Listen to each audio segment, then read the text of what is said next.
السلام علیکم ورحمۃ اللہ وبرکاتہ۔ دوستو، آپ دیکھ رہے ہیں روحانی علم نقشبند چینل۔ اگر آپ نے ہمارے چینل کو ابھی تک سبسکرائب نہیں کیا تو سبسکرائب کر دیں اور بیل آئیکن کے بٹن کو پریس کر دیں تاکہ ہماری آنے والی ویڈیو سب سے پہلے آپ تک پہنچ سکے۔ آج ہم آپ کے لیے عمل لے کر آئے ہیں، بہت ہی عمدہ اور نایاب عمل ہے۔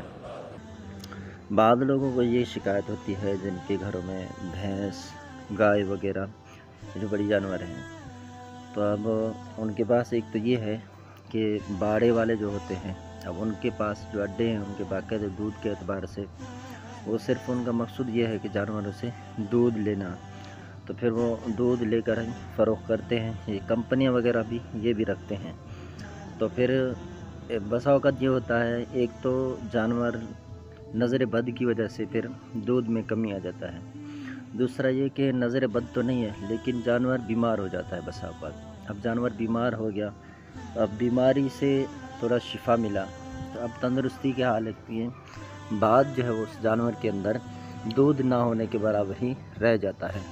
تو اب اس صورت میں کرنا کیا ہے؟ ایک تو نظر بد، اس کا علاج الگ سے ہے، انشاءاللہ وہ میں عرض کر دوں گا۔ اور آج ہم بات کریں گے وہ جانور جو بیمار ہونے کے بعد پھر صحیح ہوتے ہیں، پھر ان کے اندر دودھ میں زیادتی نہیں ہوتی۔ جیسے کہ اگر کوئی جانور 5 کلو دودھ دے رہا تھا تو اب وہ 2 کلو پر آ کے رک گیا یا 1.5 کلو پر، تو یہ نہ ہونے کے برابر ہو گیا نا۔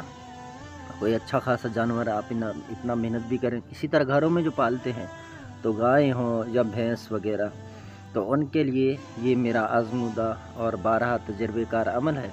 میں اس عمل کو ہی کرتا رہتا ہوں، بلکہ ہمارے یہاں تو مشہور ہے کہ جو وابی حضرات، دیوبندی حضرات ان چیزوں کو نہیں کرتے نا فالو، تو بعض جگہ پر کرتے ہیں، بعض نہیں کرتے، تو پھر وہاں سے بھی وہ لوگ مجھے لینے کے لیے آ جاتے تھے، اپنے گھر پر لے جاتے تھے جن کے پاس یہ زیادہ بھینسیں ہوتے تھے۔ میں ان کو یہاں جاتا، الحمدللہ یہ عمل کرتا اور ان کو فائدہ ہوتا۔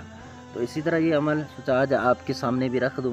عمل بہت ہی آسان ہے، یعنی بیماری کے بعد اب جانور ٹھیک ہو رہا ہے تو اب دودھ میں کمی ہے، بھینس ہو جو گائے، بھینس یا گائے ہو، تو اب آپ نے کرنا یہ ہے کہ آپ بھینس ہو یا گائے جس کی دودھ خشک ہو گئی ہو، تب آپ نے یہ کرنا ہے 3 روز تک 1 پاؤ چنے کا آٹا لے لیں، جیسے پکوڑے وغیرہ بنائے جاتے ہیں، یہ چنے کا آٹا لے لیں 1 پاؤ تول لیں، اس کا آپ نے پیڑا بنانا ہے۔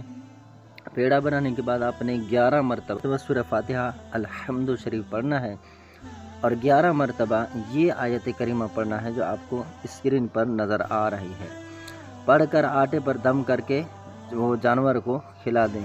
یہ عمل آپ نے 3 روز تک برابر اسی طرح کرنا ہے۔ انشاءاللہ عز و جل آپ دوسرے دن دیکھیں گے کہ آپ کے جانور کے اندر بہت ہی زیادہ فرق آئے گا اور بہت ہی زیادتی کے ساتھ دودھ جو ہے وہ اس سے برآمد ہوگا۔ تو نظر بد کے لیے بھی اس طرح ہے کہ نظر بد اگر لگ جائے جانور کو تو اس کے لیے بھی ایک علاج ہے، تو انشاءاللہ وہ میں کبھی عرض کر دوں گا۔ تو اس طرح اگر آپ یہ عمل کرنا چاہیں تو بھائی ہوں بہن ہوں تو وہ کر سکتے ہیں۔ عمل کی اجازت کے لیے آپ ہمارے چینل کو سبسکرائب کر سکتے ہیں، آپ کو عمل کی اجازت ہے۔